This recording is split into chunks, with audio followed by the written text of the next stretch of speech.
starting your own business, which is our next topic, which I know loads of people, like that's the end goal. Everyone wants to have a little side hustle, which Kate and I can talk a lot about. It's not a little side hustle. No, we have a company, we're registered, we pay VAT. No, don't yeah, so having a side hustle and like turning that side hustle into your own business, I think that's the goal for the majority of us event managers. So what we want to talk to the panel about is, Holly, obviously you have your own business, so how did you make the change from working for someone else to doing it for yourself? So yeah, so it came about because I've been, same old story, overlooked for promotion, didn't feel valued within my business, the business I was working in, and decided to leave and freelance, which a lot of people do. Really didn't think I'd probably set up my own company, but in that year freelancing, observing different agencies within Manchester, it's obviously a much smaller mix, noticed that there was a bit of a niche in the market. There was actually a particular feeling that any female that owned a events agency had to be a bit of a, in quotes, ball breaker or bitch.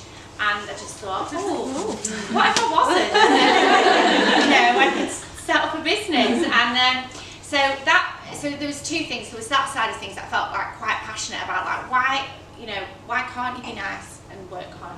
Things that we've talked about. And then the other side was, again, a much smaller pool in Manchester, but I would look at an event, on social media and know who'd done it, like knew which agency had done it, and what I wanted to do was create events that you would never know Make Events had done because they were so bespoke to the client. So they were my two drivers, and that's the reason I decided to set up. I had absolutely no idea that like 6 years later I'd have 16 staff, and I don't know, if I'd known that I probably wouldn't have. Yeah. And that's all a year. The past year has been record growth for yourself and the team. Is that correct? Yeah. Well, yeah. Yes and no. So basically, I'll give a few facts and figures because it's quite interesting for people that are wanting to start. So I started with absolutely no cash in the bank. In my head, I'd worked out $5,000, be a website, business cards, etc., etc. But was lucky enough that got a couple of clients on board straight away. And because we always invoiced before event, was able to maintain cash flow, which, I can answer any questions about this, but I just think is absolutely key. So in 6.5 years, we've got no credit cards, no overdraft, never had an overdraft, no debt, all the tax put away, many years of profits, as much profit as we could put away, so that whatever happens with the climate, everybody's getting paid for 6 months whether we take on. And that's been a massive driver as well, to build like a solid business. With no investment, etc. So that, I can give more information on that, but that's really key. The growth side of things happened. So we started off where we were doing mainly corporate, but some private parties. But we were starting to get massive opportunities. Like we did this amazing event for Kellogg's in Dubai, but our branding didn't talk that story. And because we were still doing a bit of weddings and private parties and corporate, it was confusing for people. So we did a brand reposition in 2017, completely rebranded as a corporate agency, and we had phenomenal growth that year, the year before last. But what happened was we kind of grew before the infrastructure was ready, if that makes sense. And we were doing all these events, but probably grew a bit too quick.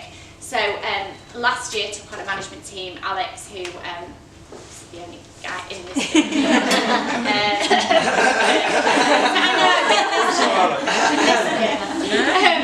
And Philippa, who worked for Fresh, and so we kind of have slowed on turnover this year, but only because we call it our infrastructure year, where we've built the business ready for growth. But where we stand at the moment is we've never had so much business on the books for the next 12 months. So, and you've got to be kind of like mindful of that, not to, a good quote we used the other day in our conference is, don't fast forward into something you're not ready for, and don't shrink back into something that you've grown past. So, yeah, it's all about, it's patience, it's making, the right moves. What made you take the jump?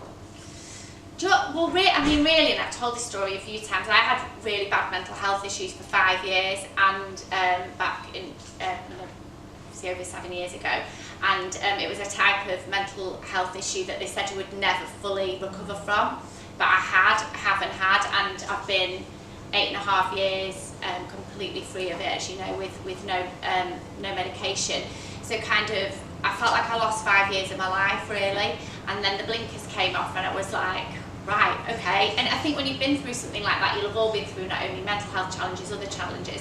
When you've been through something and beat it, you become a bit fearless. So it's a bit like, well, if I've done that and I've changed my brain in that way, what else can I do? So that was kind of, I'd say, the driving force. So, you know, positivity can come out of, you know, mental health issues.